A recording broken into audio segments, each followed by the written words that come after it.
Saya ingat pidato Ketua Umum Ibu Megawati kan, ya kalau sampai sekjen saya ditangkap atau ditersangka saya akan datang. Itu konteksnya gimana sih Bang sebenarnya? Konteksnya mengingatkan kepada aparat penegak hukum agar tidak bermain-main dengan hukum.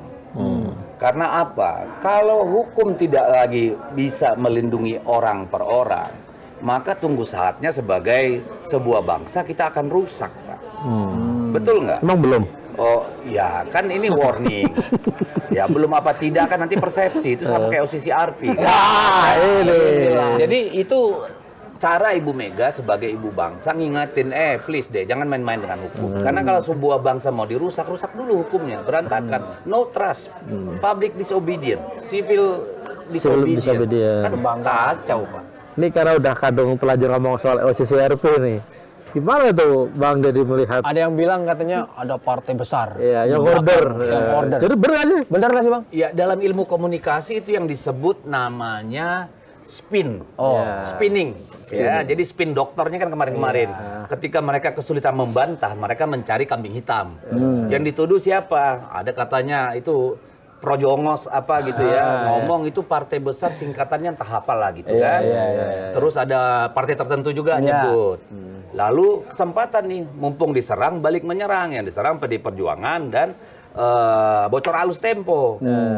Seolah-olah digambarkan ini kerjaan ini dua orang. Memang ini kan makanan untuk masyarakat yang tidak mengerti duduk perkara. OCCRP itu kan bukan lembaga baru. Ya, OCCRP itu adalah sebuah lembaga yang berisi para jurnalis investigasi dari seluruh dunia, ya. Dan kemudian mereka dibiayai oleh organisasi PBB, United Nations, termasuk juga European Union. Jadi lembaga-lembaga yang kredibel.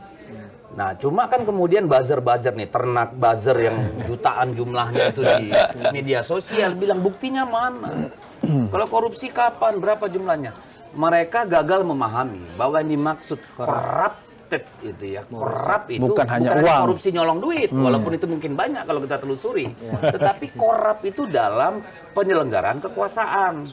Misalnya dalam hal bagaimana politik bansos kemarin, pengerahan APH, pengerahan ASN, PJ, lalu apa namanya putusan MK, putusan 90, putusan MA yang mau itu juga menganulir apa namanya dianulir lewat revisi undang-undang pilkada. Ini kan itu korup gitu. Artinya pemerintahan atau pejabat yang korup. Bukan korupsi uang, tapi korup ya, seperti file itu korup rusak. Ini pemerintahan yang rusak gitu loh. Dan buktinya mana? Buktinya mana? Lah ya orang otaknya pada cuti, dijelasin juga nggak ada guna kan. Cuti bahaya. Dan memang statement dari OCCRP bilang bahwa yang dimaksud korupsi itu bukan soal uang, tapi intervensi terhadap satu sistem hukum, terus kemudian salah satunya soal kepemiluan. Ya, itu sudah terjadi, tapi ini klarifikasi nih, bukan PDI Perjuangan kan yang order. Nggak ada urusan kita, nggak sampai nalar kita ke sana, Pak. Urusannya apa kita sama luar negeri? Meskipun tadi kata Takim tadi dia bilang, wah Bang Deddy apal banget soal OCCRP gitu. Loh kan kita cari tahu. Iya. Kayak kemarin saya ngundang Bivitri, apa sih OCCRP? Lalu kita lihat di Google. Ya kan wajar. Paham ya. Mereka bukan penegak hukum yang bilangnya ada bukti. Jokowi sudah melakukan korupsi di sini.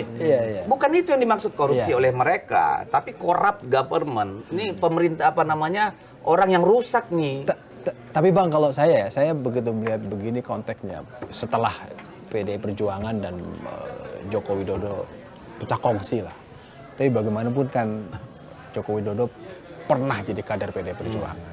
Dan kemudian OCCRP sebagai lembaga yang tadi Abang sampaikan punya kredibilitas yang cukup mumpuni dalam konteks investigasi dan sebagainya.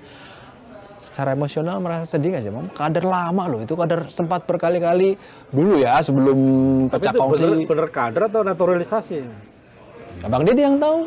Ya kita udah lama mati rasa ya kalau untuk yang namanya Joko Widodo. Lo enggak dong. Makanya apalagi yang belum kita kasih ke dia. Iya. Apalagi yang justru itu pertanyaan saya, Pak. Presiden udah, gubernur udah, wali kota udah, anaknya wali kota udah, semua udah, oke. Lalu kan kemudian dia melakukan hal-hal yang menurut nalar kita, menurut standar etika moral kita, menurut standar konstitusi kita, menurut standar manusia yang baik itu semua dilabrak. Jadi ini bukan persoalan PDI Perjuangan dengan Jokowi. Oke. In person. Tapi ini persoalan PDI Perjuangan dengan penggunaan kekuasaan untuk tujuan-tujuan yang melanggar batas-batas etika, moral, prinsip, nilai, termasuk konstitusi dan hukum. Jadi ini nggak ada urusannya dengan gimana perasaan gua sama Jokowi. Kok perasaan gua? Emang perasaan kami dipikirin? Nggak ada urusan.